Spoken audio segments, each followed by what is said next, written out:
And you should be now recording. All right, perfect.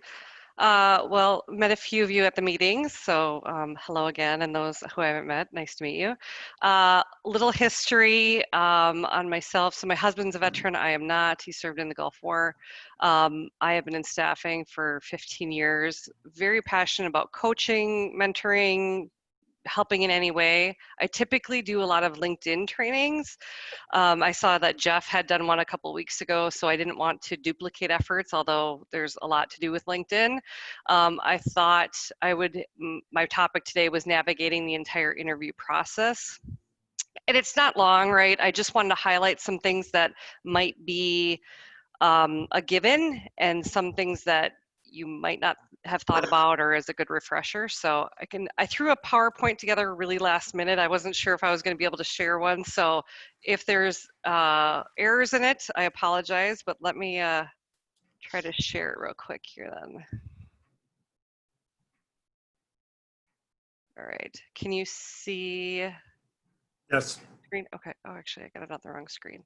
Anyway, so I'm going to kind of look at the other screen, so apologies. So navigating the entire interview process, and that's everything from um, the first stage of you applying to a job all the way through you get the job or you're declined. Applying for a position. And some of these, like I said, they might be givens and you might know this already, but when you apply to a specific job, you would want to tweak your resume to that job. I know, Alan, you did that training on the resumes and how to format them and how to put them in the ATS system, et cetera. So I do suggest tailoring your resume a little bit by adding maybe keywords from those job descriptions into your resume to make sure they're highlighted in an ATS system.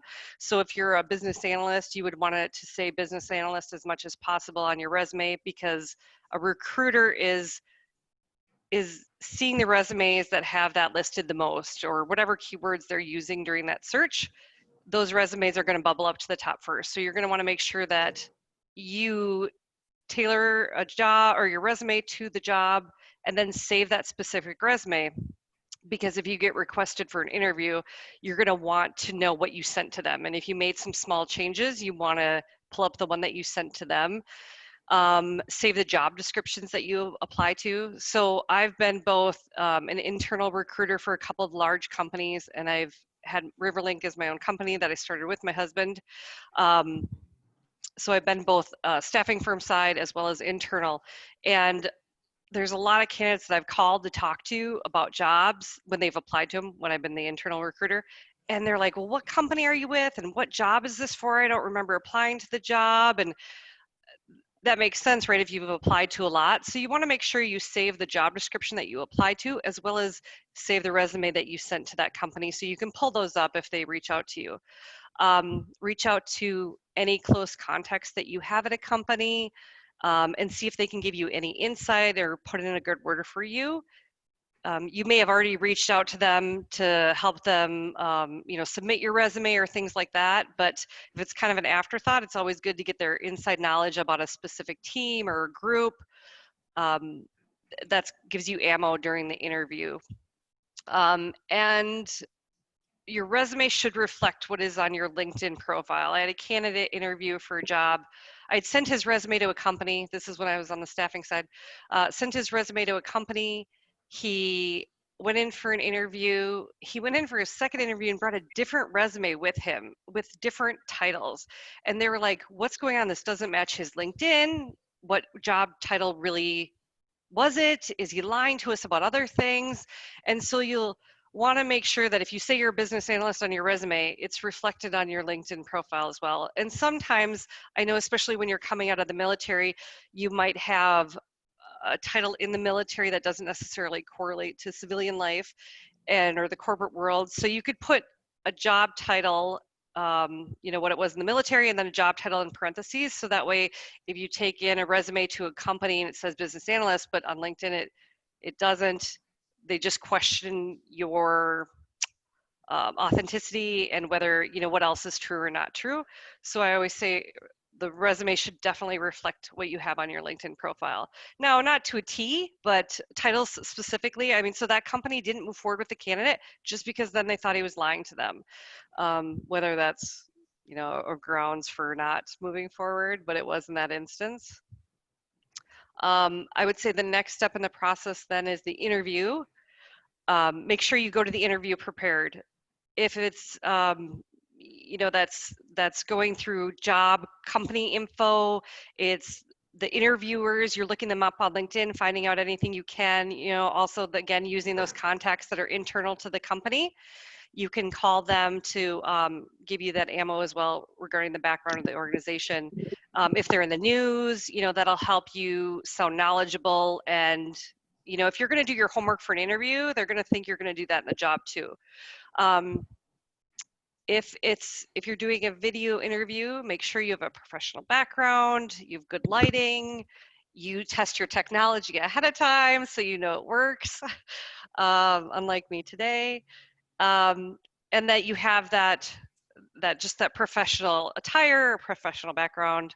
If it's phone, you know, make sure you're in a quiet place, make sure you have good reception. I can't tell you how many times I've called a candidate and it's horrible reception, or they're in the middle of a busy restaurant. That said, if you're going to be in that environment, just let them know ahead of time, like, hey, I'm stepping out during the middle of the workday, or I'm not going to be in a place that has good reception. I just want to let you know ahead of time if that's okay. Otherwise, I'll want to reschedule if it's not. You'll want to use that resume during the interview that you sent to them. So whatever, you know, if you played a job at Cargill, you want to use that resume that you sent to that business analyst job at Cargill. And you can refer to it then, because they might ask you questions and you'll be able to go through it as well as they're talking to you. Again, going back to asking questions for the interviewer. A key thing in an interview, if you're asked a question, make sure you answer that question. So many times, you know, after an interview, a manager will call me and be like, I think they're probably a great candidate, but I couldn't pull the information out of them. Or they talk so long in one area, I couldn't get through all my questions. So I always tell candidates during the interview, it's easy to talk or ramble on if you're passionate about something, or if you're nervous or scared. And so I always tell people, if you feel like you've been rambling on regarding a certain topic, you can always just find a way to pull it together and say, did I answer your question completely? Did I give you all the information you were looking for? I kind of feel like I was talking a lot. You know, it's fine to reference that you felt like you were rambling or talking a lot, but it's good to pull it back. And they might say, honestly, I can't really get a feel for what you did in that job, or I didn't really get my question answered. It allows you to refocus your answer and give them the information they need. At the end of the interview, ask a great closing question. I always tell people to put it in their own words so that they feel comfortable. If you don't feel comfortable, then it will be awkward. But I always, you know, tell candidates to ask some sort of question like, do you think I'm a good fit for this position? Or do you feel like I'm a qualified candidate?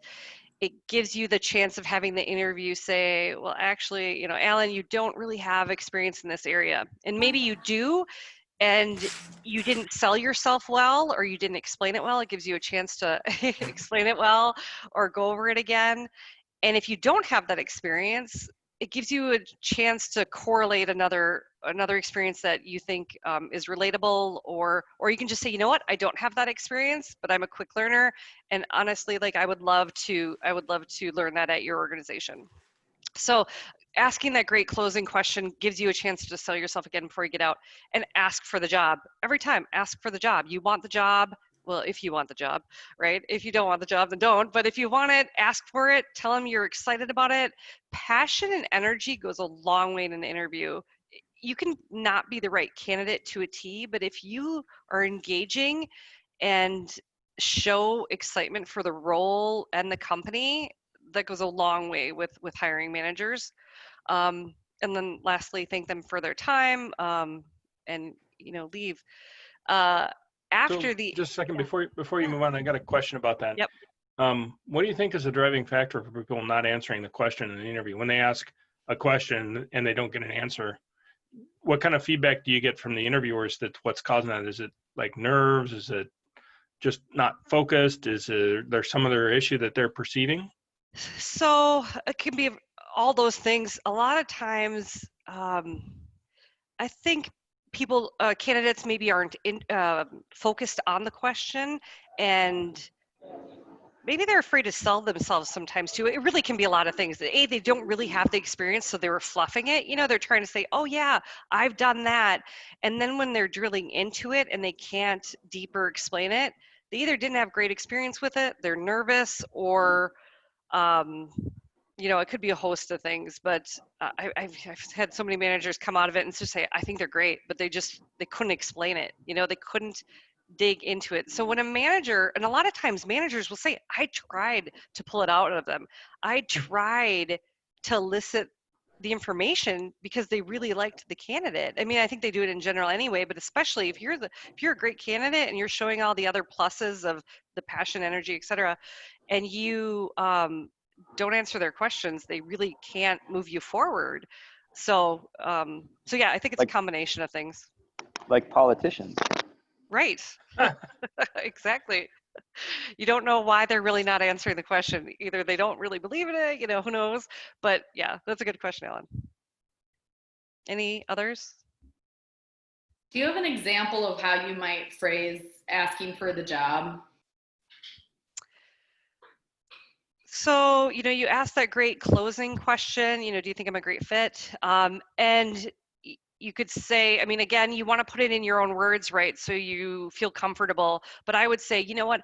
After learning more about the job and your description of it, you're going to want to use the knowledge that you gained during the interview based on the questions that you've asked them, right? Because at the end they'll say, well, what questions do you have for us? You'll ask your questions. You'll use the information you got from those questions as well as from what the manager gave you in his intro or her intro. And then, based upon what you've told me, you're looking for XYZ. I have that experience. I'm really excited to bring that to your organization. I feel like I would be, a great asset, and I would love to work for your company. So I would, what is your next step in the process? And then let them answer that and just say, I look forward to hearing from you. Just close it like that. Is how I would handle it. But again, it's one of those things that everybody has to feel comfortable, or it's kind of, you feel awkward at the end.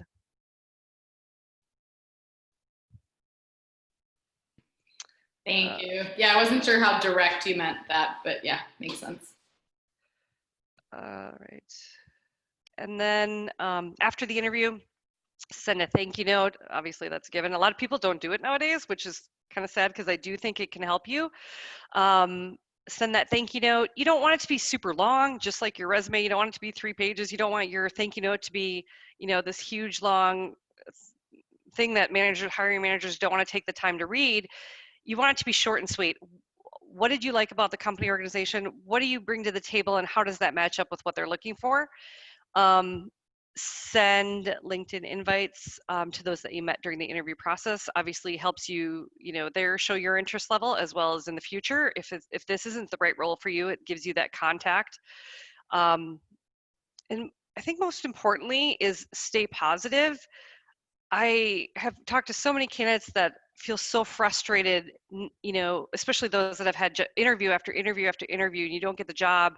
It's easy to get frustrated and down on yourself, but the more positive you can stay about it and look at every interview as an opportunity to grow and to learn and just to fine tune your interviewing skills, if nothing else. I had a candidate that I was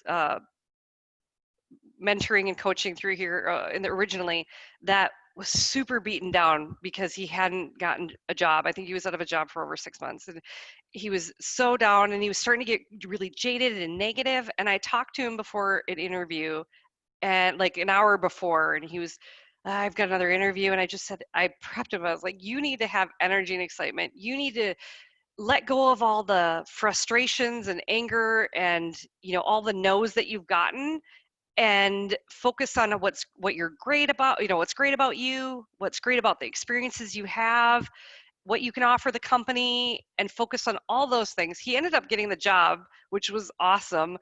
And I really think that negative energy, it comes across in interviews, and managers feed into that and think they might be negative in the job, when really it's understandable why, you know, being out of a job for X amount of time would be frustrating and depressing. But the more positive you can stay about it, and you know, really try to be grateful for the experiences you have by them giving you, you know, just more prep for future interviews in the job you are going to get. And then if you get the job, awesome. If you don't get the job, don't take it personally. It's not, you know, having been internally and having had to decline a lot of candidates, it's not a personal decision. It's a hiring manager's decision based on, you know, what they feel like is going to help them do their job. And it's not saying anything about you not being a great candidate, but there just was a better candidate for the job at the end of the day. Any questions there at all, I guess? And then lastly, key reminders. This just kind of highlights. I started with this thing and I decided to pull some more out here at the very end. But key things: prepping for the interview, how to handle the interview, after the interview. So there's all these different stages, and I think the most important thing is to be to keep good records, to make sure you kind of keep good track of the interview, what you learned in the interview, because if you have you know, second or third round interviews, you want to remember back on what you talked about during the first round. And every stage is important. So talking to the recruiter is important. You might get information there. Talking to the hiring manager, talking to, you know, just HR manager, whatever the case is, all that information can be valuable when sending thank you notes or follow-ups. But yeah, so that's kind of the interview process as I was thinking what would be important to keep in mind. Short and sweet. Any questions?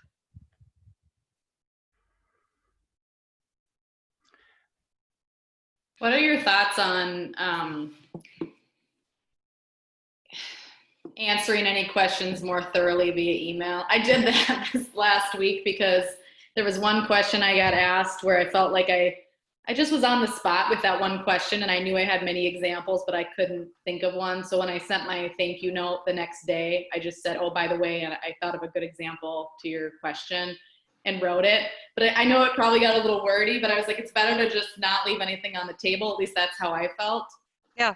Any thoughts on that? I mean, I had decent communication with the recruiter, so I knew I could email her. But any other strategies or things you've seen of people who have done any follow-ups like that? No, I think that's really good, because you're right. If you have an example like that, you know, if you left a question unanswered in the interview and it came to you afterwards, I would definitely point that out. You don't want to get too wordy, but I mean, some answers just might be by nature. But I definitely think that that's okay to send that, and I would kind of highlight it like, hey, you know, like you said you did. You asked this question, I didn't have an answer. You know, this is kind of a little wordy, but like I wanted to give you the information. So I think that's totally fine to do. The average thank you note or follow-up email would be more short and concise, but like you said, if you have that example of having an unanswered question, I definitely would give the information to them, because that question and that answer might really matter.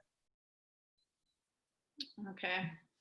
Yeah, so I'm actually in a situation where I did that last week and I'm supposed to hear something this week. I just did the second round interview and I'm supposed to hear something this week. I know, but I'm just trying to, you know, once you said the LinkedIn thing, I went on LinkedIn and requested the hiring manager and sent a note, but I guess I'll wait a day or maybe another day, but then I feel like maybe I should send a follow-up. Any thoughts on follow-ups? So yeah, that's a good question. I was trying to think a lot about it. I was going to try to include it and I didn't get to that point, but so when was your interview?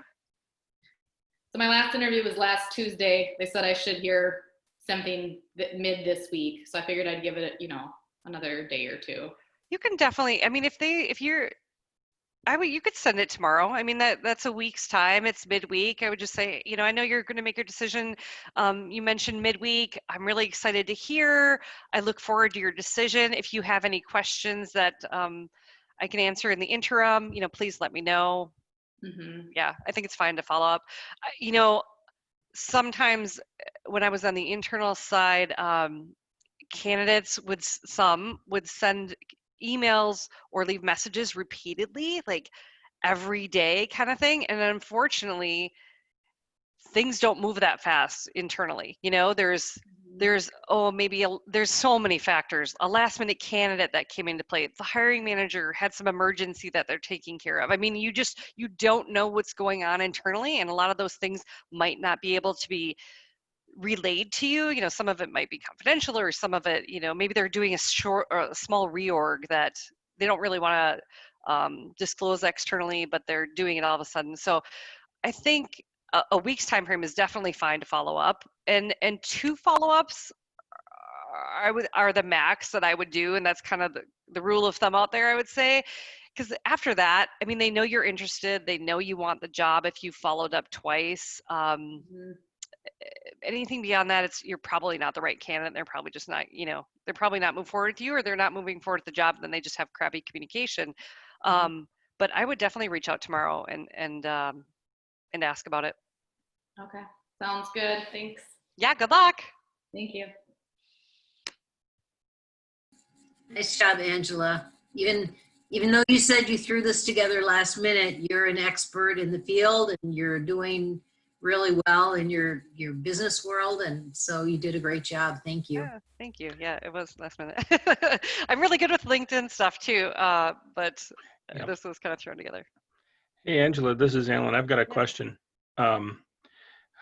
What is your advice for how to create an advocate out of the recruiter, or let me ask the question a little bit differently. Tell me about the times when you went to bat for a candidate and what really sparked you to do that. What was the distinguishing thing or factor that made you go, I really need to advocate for this person? Right. The more that you can connect, so the candidates that were the easiest to talk to, weren't pushy or rude to me. I mean, you wouldn't believe, like, some candidates think I'm just a recruiter, and so they don't need to be nice, or they don't, my decision, or my opinion doesn't really matter internally. I don't know, but I've had candidates that are either, rude to the recruiter or myself, or let's see what else. I mean, the ones that I really go to bat for are the ones that articulate why they're a great fit for the job and what they bring to the table.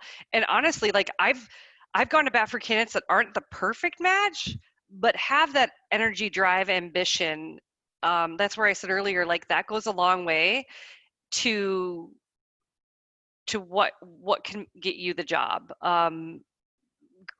Candidates that are a perfect fit are great, but if you don't really want to be there, or you don't show like you did homework for the position, I've called the candidates, they're like, I don't know what job this is. What is the job? And oh yeah, and just really they just don't care. They just seem like, the company would be lucky to get them, which, I mean, it's a hot market, right? Or was. We'll see what it gets back to, but it was a great market. And in that kind of market, when there's more jobs, less candidates, companies catered a little more to candidates than they had in the past.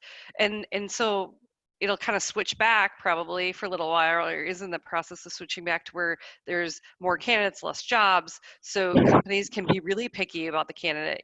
Are you the best fit? And do you do your homework, research into the company, and put time and energy into the interview?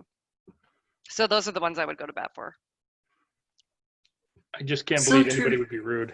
Oh my gosh, it happens. I've been hung up on. I've been hung up on in the middle of interviews, and I'm like, what? Ugh. It was amazing. But Yeah, I mean, ultimately it's down to the candidate. I mean, you have to, follow all your bullet points here are perfect. Ultimately, if you want a job, it's up to you to get the job. right. I mean, I'm not saying there aren't other mitigating factors out there, but if you don't even show up for the resume or the interview or the follow-up or whatever, then don't be surprised if you don't get hired, And honestly, like, I can't impress enough, like, the positive energy. And I mean, I've had candidates that are so jaded and or talk negatively about a prior company or prior boss, and from a staffing perspective, so through my own company, and I'm sending out candidates to jobs at companies, and I do a lot of coaching. and I'm like, okay, you just talked really negatively about your company, and I get it, right? Everybody has a bad experience, or I've had a bad experience, right? A company I wouldn't maybe to go back to, but nobody wants to hear that. You need to focus on the positive about the company you worked for, the positive about the job you did, the environment, and candidates will come in and just talk super negative about a company or about their boss, and as valid as it might be, it isn't the place to bring it up at an interview. And that can be a reason why I wouldn't move a candidate forward if I'm an internal recruiter. Sometimes I'll coach them and say, hey, listen, I'm going to move you on, but you need to change how you're interviewing. As an internal recruiter, I do a little less coaching. As an external recruiter and a vendor, I do a ton of coaching, because as an internal one, you're not, it depends, but I do a ton of coaching on the front end with candidates, mainly because I have the time, where if I'm internal, I maybe didn't have as much time. And not as invested as externally. So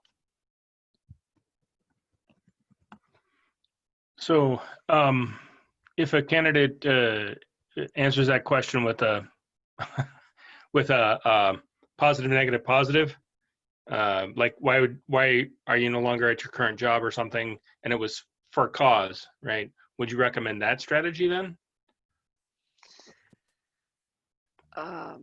Positive, negative, positive, is that what you said? So yeah. Give So me an example then. Sorry. one of the things that I've often coached people to do as well, so why did you leave your last job? Well, I lost the job. Well, then you might start with, that company had a great vision for what they wanted to achieve in the marketplace. Unfortunately, I wasn't a great fit for the culture, but I was really excited for some of the things that I learned there. Yeah, right? So exactly. Positive, negative, positive. Yeah, I mean, there's going to be things. There's going to be like negative things you'll need to bring up. When they're like, oh, what's one thing you would have changed about your company, right? Yeah. There's twofold there. It's one to see how you handle the situation and the outcome. The other is to see if, it spurs candidates to talk negative. Then it gets them like into a different mindset. They're like, they just get on a path of what's negative and it just spirals for them. So a positive, negative, positive is a great way to handle those questions. And I always tell candidates too, like, you don't want to lie, because you don't want to lie about like why you left a job, or I have candidates that didn't disclose that they were let go or fired, and it's going to come out in a background check. When a company does a background check on you and they call XYZ company, they're saying, okay, were they employed at your organization? Was this their title? And are they rehirable at your company? And if you lied about it during the interview process and it comes out during the background check, that doesn't do you any good, So you want to handle it and be honest, but then spin it for, what you learned from it, what you got while you were there. And, if it was for cause and you did something wrong, then it's own up to it. What did you learn that you're going to do differently in your next job? But again, it's all staying positive and owning what you've done or what you did. One thing I didn't say, but I wanted to cover too, is give when you're interviewing, give I examples. I did this, I did that, and there can be a fine line between having a really big ego and selling yourself. You want to give I statements so they know what you did. I've had candidates that go into interviews and they'll say, well, we did this and we did that, and it's great. You sound like a team player, but they don't know what you can actually bring to the organization. You're the one they're hiring. They're not hiring your team. So give examples. I did this, I did that. As a group, we took on this initiative. So you can give examples that show your teamwork side of things, but then also make sure you give plenty of I statements. You want to sell yourself. And so don't be afraid to give those examples and sell who you are. Yes, Alan. That brings up a question. So what if I'm more of a manager or senior leader person and I didn't really do anything directly, right? My team did it. How would I address that then? I led the team that did X, Y, and Z, or is there a better response to that? I would say, well, what I guess there's probably things that you did then as a leader that helped your team do that. You know, I gave this that direction, what have you. My team was able to do this successful. I think a good leader is somebody that gives props to their team, right? If you can say and show the strengths of what your organization was able to do under your leadership, that's awesome, you know? So I think in a leadership interview, in a leadership role, you do want to say, you know, my team did this, my team did that. And if it's successful, that's probably due to you as a leader. And so a little different in those instances as a manager or leader, handling certain questions. Okay, thank you. But again, I would pull it back to Alan, then to what, you know, use those we examples, but then again, how sell yourself on what you did to help, you know, get whatever initiatives completed too. You know, you set up weekly meetings and, you know, this and that, daily sprints, whatever the case is, whatever you set up, you can use those I examples then too.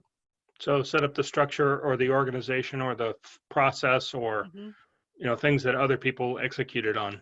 Right. Awesome. Thank you. That helps considerably because it's, you know, if you really truly led the team and didn't do any direct contributor type stuff, that's like, well, how do you encapsulate that? So that's helpful. Yeah. Hey, Angela, Hannah's question got me thinking about the second round or the third round or fourth round, whatever, interviews. And, you know, we go into that first round and we have all our talking points and the kind of the value proposition that we want to make. But by the time you're on the second or third or, you know, fourth round, it's getting harder and harder to kind of come up with new examples that you haven't already talked about that will reinforce that, or coming up, you know, with not just repeating what you've already discussed. Do you have any advice for people as they go in their multiple rounds of interviews? Yeah, so good question. I would say, you know, back to what I was saying before about taking great notes from all your interviews, that information might help you come up with new answers during the later stages or later interviewers. If it's different interviewers, you might be using a lot of the same examples, right? And I think that's okay. But if you can use information from the prior interviews, you know, that's I think the best route or the best ammo you could have to coming up with different things. But I think you're going to have the same, and I think taking diligent notes and asking great questions will help you, you know, come up with further questions down the road or further examples for them. That's good advice. Thanks.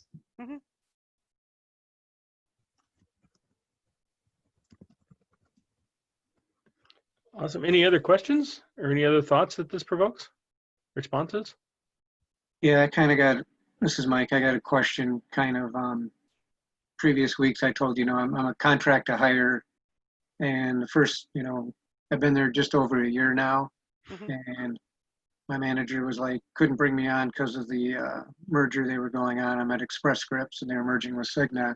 Okay. And then it was like beginning of this year, he's kind of like, well, we got to find out more. And then he switched jobs like January, February, and I got a new manager who's down in St. Louis, and his boss is in Orlando. And then COVID hit, and now I've been kind of waiting. And I finally, you know, I checked with my consulting firm. They don't talk to the managers. They have no input. So I talked to my manager, and he was like, "Oh, I had no idea."